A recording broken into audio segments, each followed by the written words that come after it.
Namaste and welcome once again to the Indian ID brought to you by ID Mentors.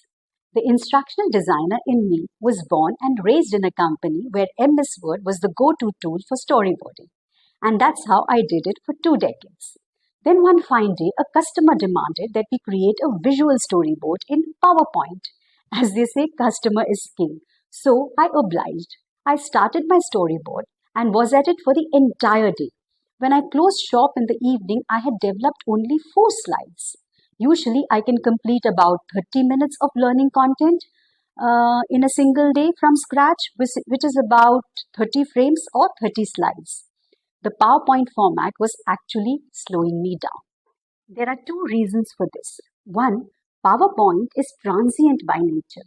So information that has already been displayed on a previous slide disappears and gets replaced by new information on a new slide, which makes you forget the information in the previous one.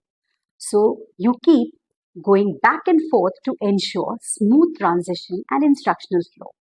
Also, you spend unproductive time aligning text and elements on screen, trying to make the slide look perfect. The lesson I learned through this experience: write your storyboard in MS Word and then transfer it to PowerPoint. Or better still, get a PowerPoint expert to do this work.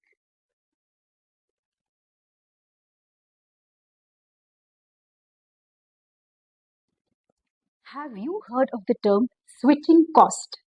It's a term used to describe the temporary decrease in efficiency of our brain when it shifts focus between tasks.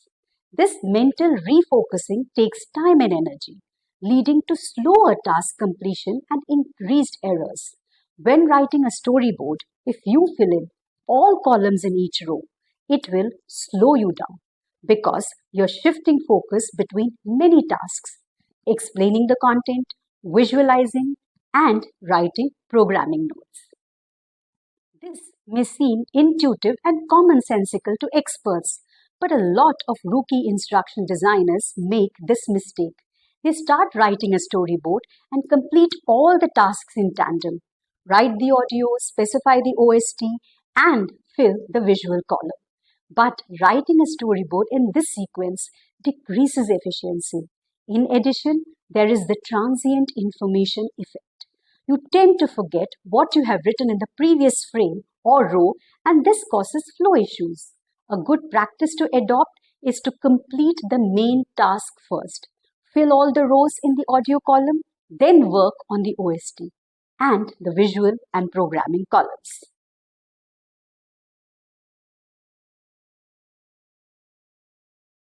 Do you ever recall a time cooking when you kept the wok on the stove and then started chopping vegetables? I don't know about you, but I am guilty of this. Obviously, the wok gets overheated and the vegetables burn. However, if you keep all the ingredients ready, cooking is a smooth ride. The same is true when you storyboard.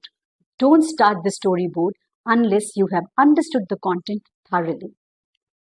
A deep understanding of the content will help you to identify the driving narrative. This could be a word diagram such as a process, a matrix, a Venn diagram, a hierarchy chart, or something else. It could even be a mnemonic or a story. Identifying a narrative makes the storyboarding process easy and ensures instructional flow. It also helps to make the learning material effective because our brains are wired to process the big picture first and then focus on the details. Since I'm sharing best practices through this video, as you can see, I have used the mnemonic FACT to drive the narrative.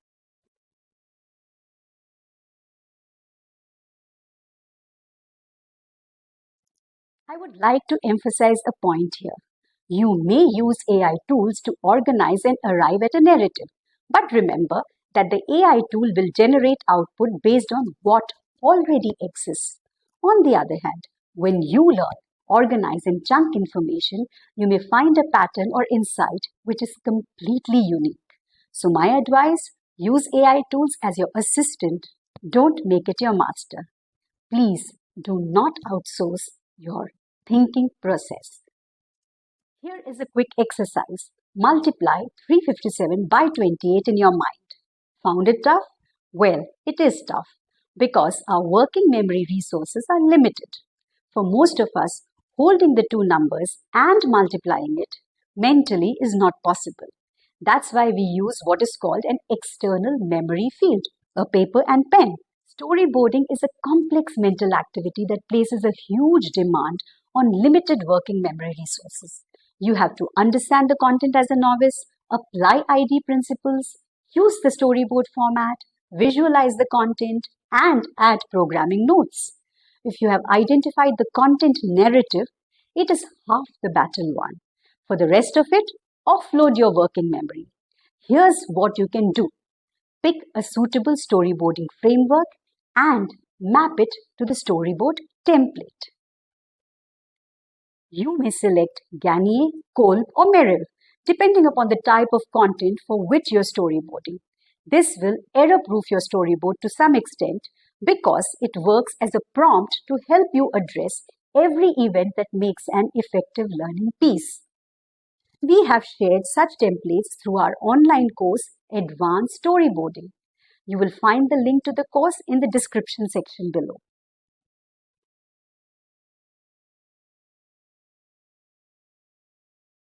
Hope you found these tips useful.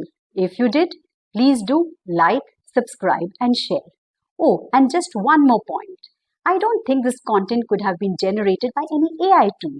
It's an output born out of human experience and our ability to be creative. Now that I have shared it, perhaps an AI tool will pick it.